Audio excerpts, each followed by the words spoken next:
Selamat datang di dunia yang tak terlihat. Di balik suara sunyi ada rahasia yang belum terungkap. Di channel A Praduga kita menyusuri lorong gelap, kisah-kisah mistis, legenda kelam, dan mitos yang hidup hingga kini.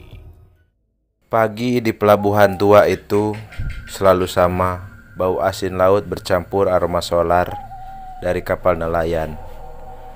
Suara peluit, buruh, bongkar muat, dan teriakan pedagang yang menawarkan dagangannya. Namun di balik hiruk-pikuk itu ada satu hal yang membuat para pekerja di sana selalu waspada: Jumantara. Jumantara bukan sekedar preman, tubuhnya menjulang hampir 2 meter.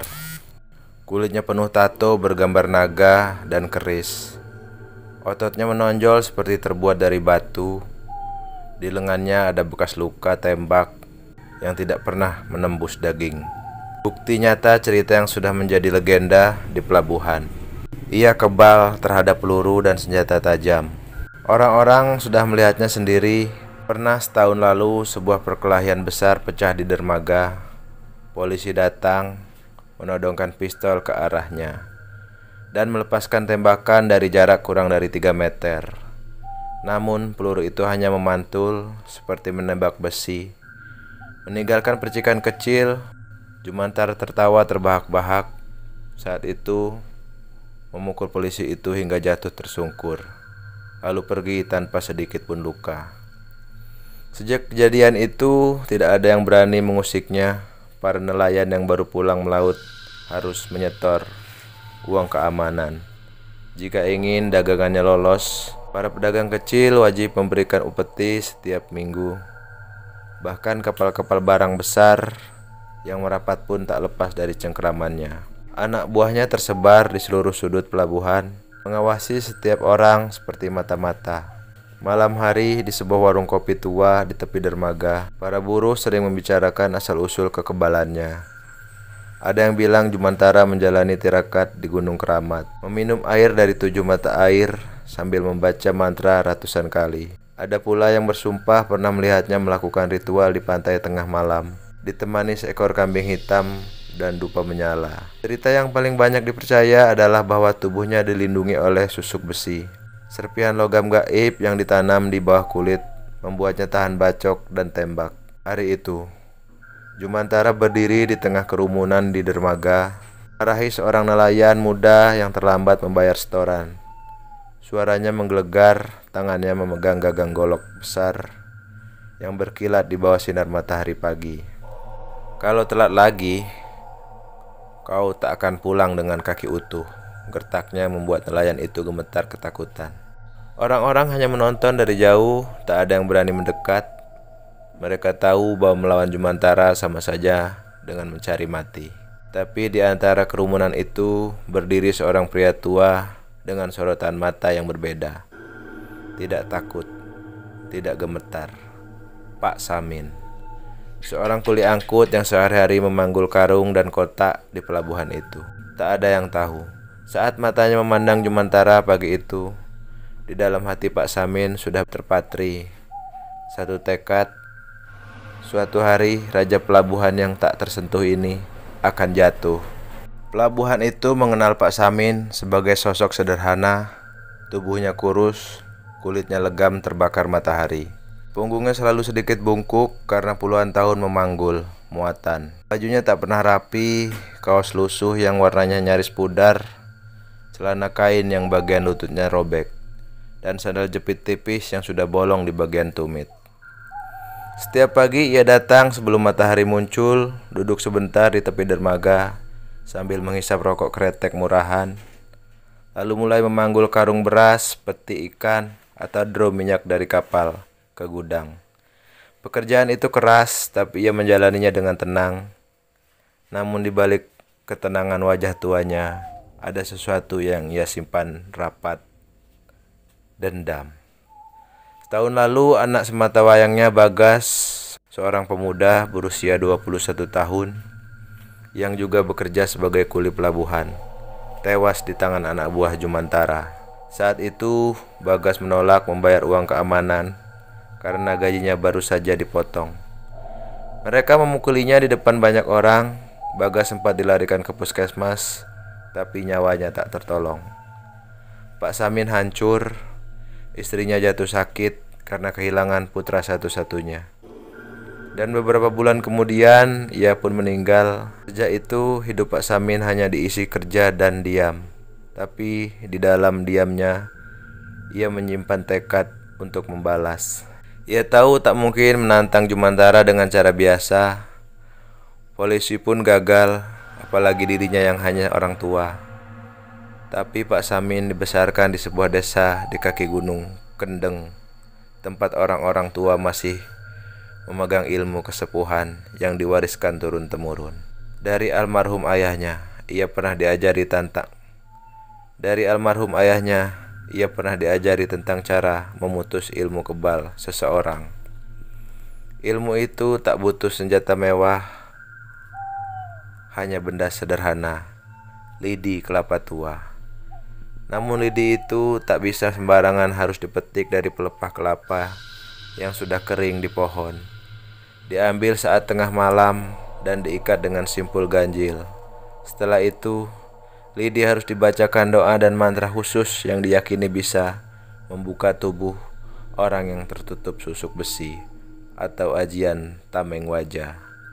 Malam itu Pak Samin memutuskan waktunya hampir tiba. Di rumah kontrakan kecilnya, ia duduk di lantai di depan 3 batang lidi kelapa yang sudah dia dapatkan. Udara malam terasa berat, hanya suara jangkrik yang terdengar di sampingnya. Ada beberapa arang kecil di atas tanah tempat ia membakar kemenyan. Bismillah, untuk keadilan, untuk anakku, gumamnya, sebelum mulai merapalkan doa yang dulu ia dengar dari ayahnya. Tangannya bergerak pelan, mengikat lidi-lidi itu menjadi satu dengan simpul ganjil, lalu mengusapnya dengan minyak kelapa yang juga diberi doa. Asap kemenyan memenuhi ruangan, entah karena sugesti atau memang ada kekuatan lain. Pak Samin merasakan hawa aneh merambat di sekujur tubuhnya, membuat bulu kuduknya meremang. Ia memandang sapu lidi kecil di tangannya, senjata yang terlihat sepele, tapi jika doa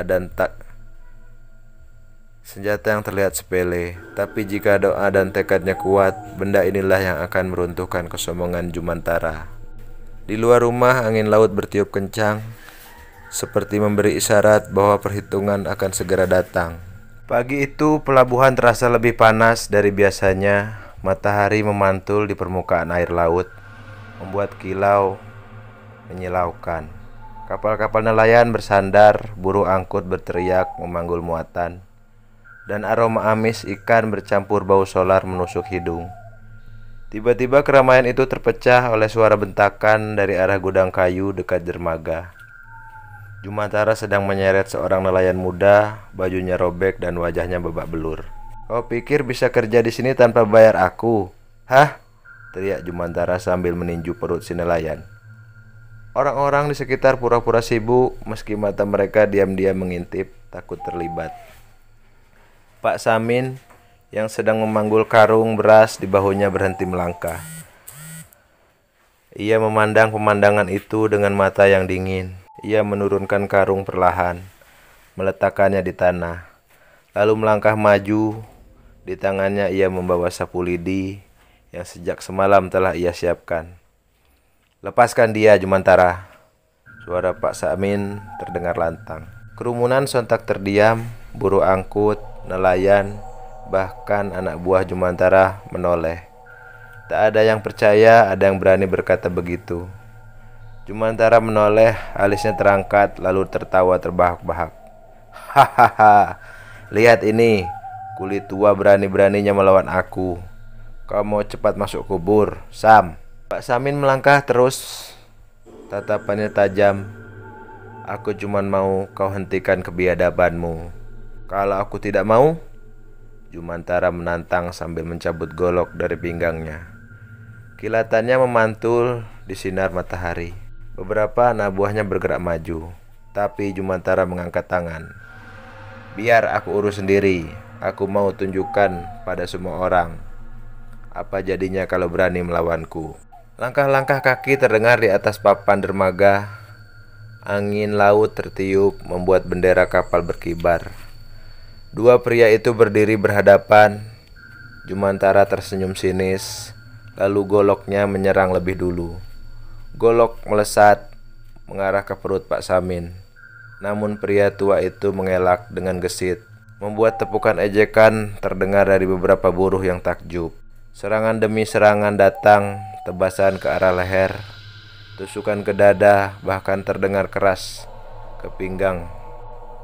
Semuanya dihindari Pak Samin. Dia hanya menunggu satu celah, dan celah itu datang ketika Jumantara mengangkat golok tinggi-tinggi untuk menebas dari atas. Dalam sepersekian detik, Pak Samin mengayunkan sapu lidinya menghantam belakang leher Jumantara. Brak! Suara benturan itu aneh, seperti memukul besi yang retak. Jumantara terhuyung, wajahnya berubah dari yakin menjadi terkejut. "Apa ini?" desisnya sambil memegang lehernya. Pak Samin tak berhenti, ia menghantam lagi, kali ini ke bahu dan pinggang. Setiap pukulan membuat tubuh besar itu melemah, kerumunan mulai berbisik-bisik. Mereka melihat sesuatu yang belum pernah terjadi. Raja pelabuhan itu kesakitan. "Apa kau kira ilmu kebalmu akan selamanya melindungimu, Jumantara?" ujar Pak Samin dengan napas berat. Jumantara mencoba menyerang lagi, tapi gerakannya melambat. Goloknya terlepas dan jatuh ke papan dermaga dengan bunyi nyaring.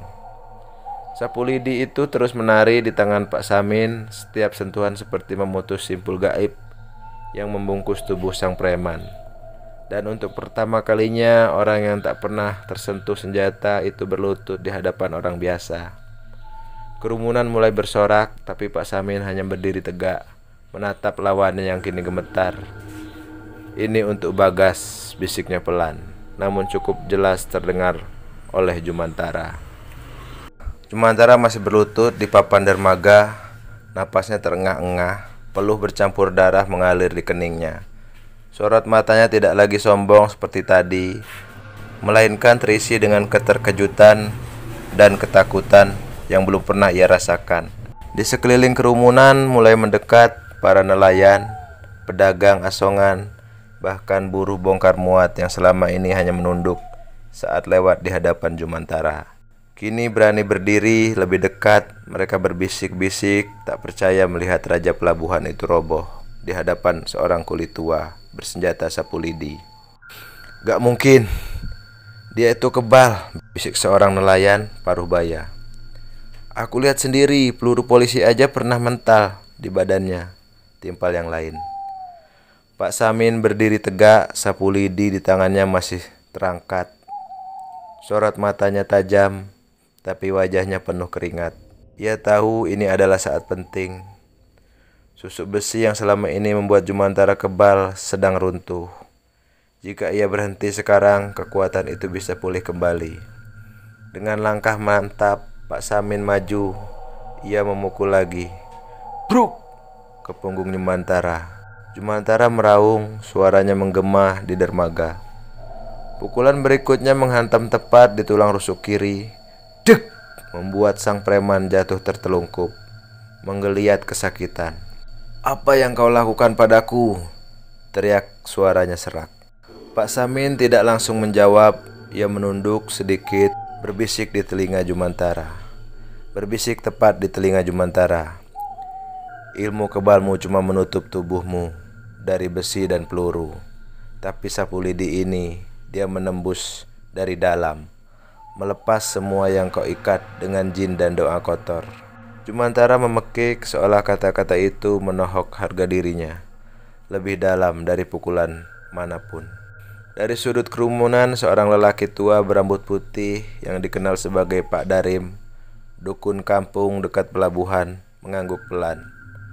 Benar, kalau lidi kelapa tua sudah dibacakan doa pembuka, susuk besi akan luruh. Dia tak lebih dari manusia biasa sekarang, gumamnya.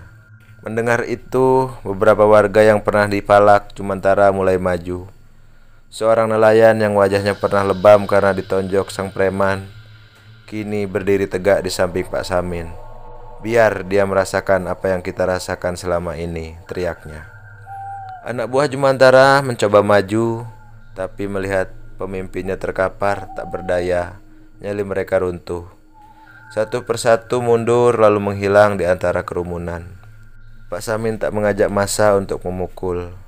Ia hanya menendang golok yang jatuh tadi menjauhkannya dari jangkauan. "Cukup, dia sudah kalah," katanya tegas. Beberapa warga memegangi Jumantara yang kini tidak lagi melawan. Napasnya tersengal-sengal, tangannya gemetar. Ketika dua polisi pelabuhan datang dengan borgol, mereka tak perlu repot. Jumantara dibawa seperti tahanan biasa. Tak ada lagi aura kebal, tak ada lagi sorot mata angkuh. Saat polisi menariknya pergi, Jumantara menoleh ke arah Pak Samin. "Suatu hari aku akan kembali," katanya lirih. Pak Samin hanya menatap lalu menjawab datar, "Kau tak akan kembali seperti dulu, karena yang kau banggakan sudah hilang untuk selamanya." Di dermaga angin laut berhembus kencang, suara ombak terdengar seperti tepuk tangan alam menyambut runtuhnya seorang raja yang selama ini menindas.